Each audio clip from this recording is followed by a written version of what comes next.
c'est une pêche à rebondissement. Alors c'est beaucoup d'attente, mais quand il se passe quelque chose, en général, c'est assez fun parce qu'on a affaire à des poissons qui sont quand même méfiants, qui connaissent le milieu parfaitement et qui sont très très robustes, voire même violents.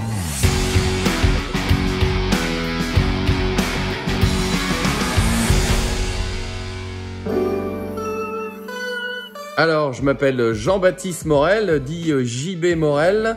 J'ai 39, bientôt 40. Voilà, je pêche depuis que je suis tout petit. D'abord à la mouche, après j'ai été 25 ans à la carpe.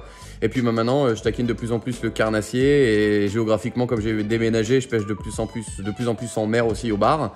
Et donc voilà, pêcheur multitask, on va dire. Et puis voilà, je suis média manager pour l'Europe, pour le groupe Fox. Alors j'ai commencé à être partenaire il y a 6 ou 7 ans. Et puis, je suis pro staff depuis 2 ans.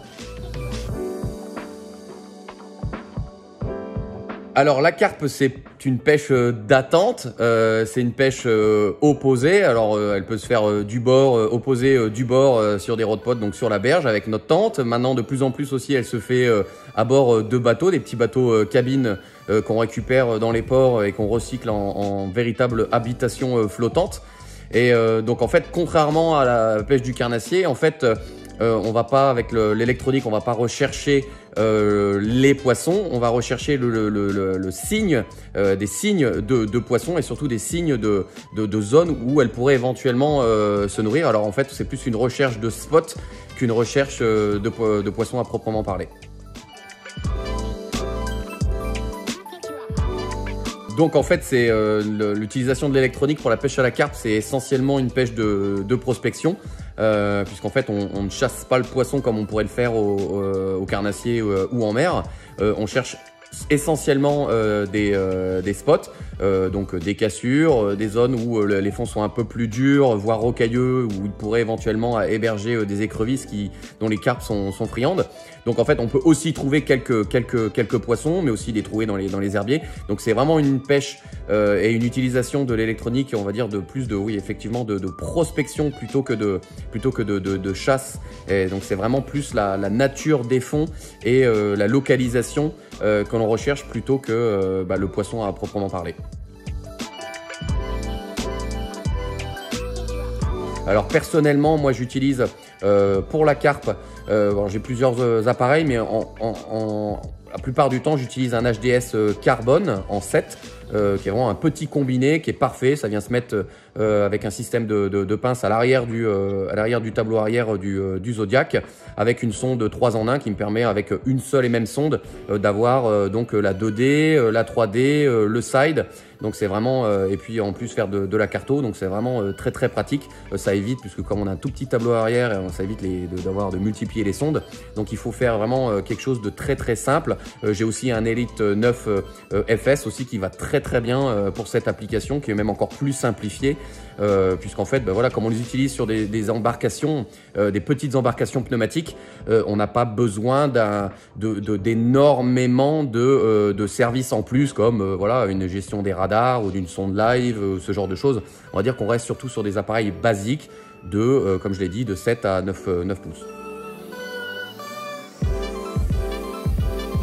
Plusieurs fois, on va dire que ouais, un appareil Lowrance m'a sauvé la mise plein de fois, puisqu'en fait dans plein de cas, heureusement, on pourrait pas tous les énumérer, mais on va dire que souvent j'ai pu, grâce à la carto en live, avec le Genesis Live, j'ai pu trouver des petits hotspots vraiment qui ne sont pas sur les cartes ou qui ne sont pas facilement visibles à l'œil nu. Alors il faudrait prendre une perche et sonder le fond du lac pendant des heures et des heures pour trouver cette petite bosse.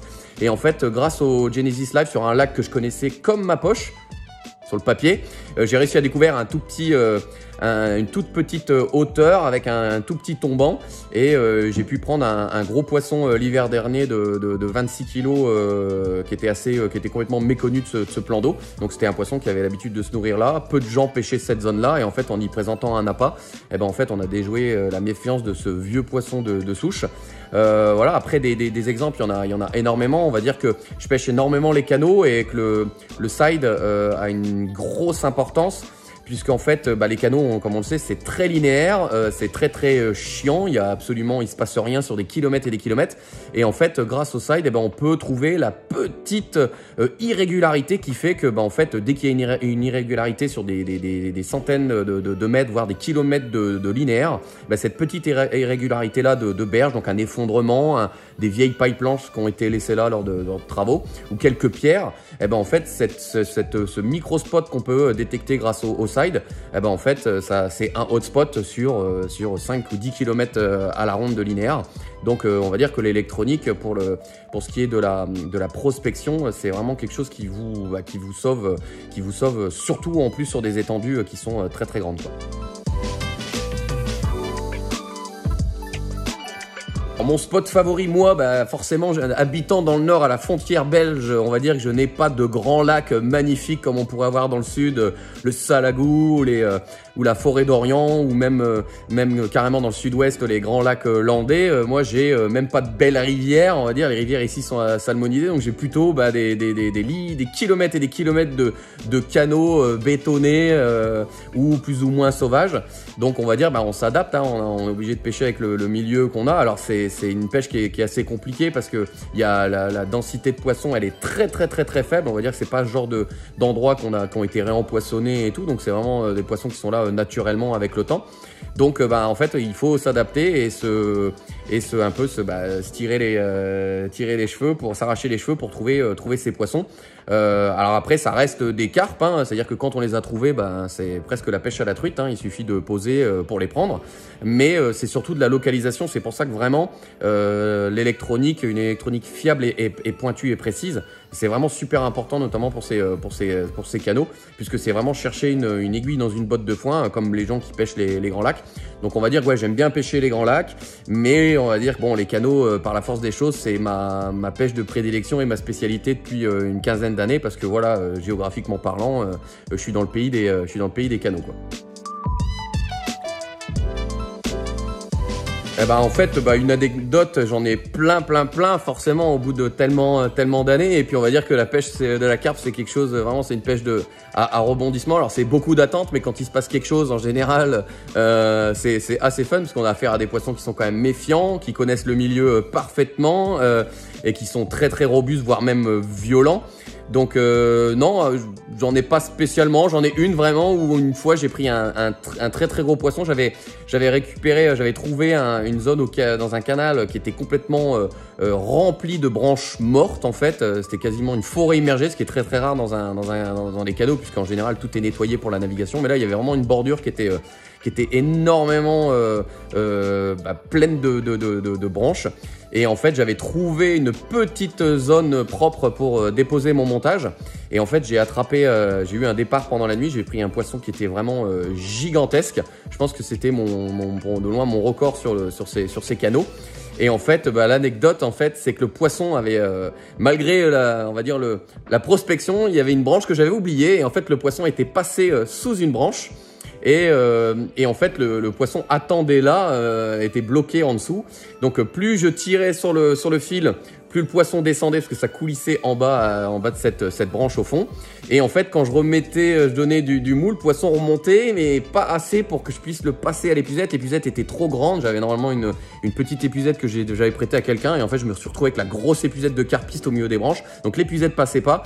Et en fait, en pleine nuit, au milieu d'un canal, avec ma pauvre lampe torche tout tremblotant, j'ai bataillé pendant 10 minutes, un quart d'heure avec ce poisson que j'ai jamais réussi à passer à l'épuisette. Et à un moment donné, le poisson a décidé de s'emballer dans un gros nuage de vase. Le poisson a disparu et quand la vase s'est reposée avec ma frontale, j'ai vu ma petite pop-up, mon montage avec mon hameçon et mon appât planté dans la branche du dessous et le poisson avait disparu. Donc voilà, c'est une anecdote triste qui laisse des traces, mais voilà, ce poisson continuera à monter jusqu'à la fin de mes jours, je pense. Alors c'est vrai que l'électronique est très utilisée pour les grandes navigations, sur les grands bateaux, pour essentiellement la pêche du carnassier ou la pêche en mer. Mais on peut dire que vraiment cette électronique-là, très perfectionnée et très précise, elle peut être un sérieux atout, notamment pour la recherche des spots de la carpe. Alors forcément, ça fait pas tout. Mais on va dire que ça permet d'avoir un sérieux avantage sur les autres pêcheurs et aussi sur les poissons, puisqu'on peut aller dénicher les petits spots qui vont bien. Et puis voilà, donc il faut une électronique simple, pas besoin énormément de fonctions, mais on va dire voilà un écran assez lumineux, le tactile que offre Lowrance à petit prix, ça c'est un sérieux avantage. Comme ça on n'a pas besoin de fouiller dans les menus et appuyer sur les boutons. C'est vrai que pour le carpiste qui n'a pas trop l'habitude de l'électronique, on va dire que toutes ces fonctions tactiles qu'on a sur nos sondeurs, même d'entrée de gamme, on va dire que c'est un sérieux avantage pour la carpe, plus toutes ces sondes 3 en 1 qui permettent avec un tout petit tableau arrière de pouvoir avoir la panoplie de sondes les gros bateaux peuvent avoir.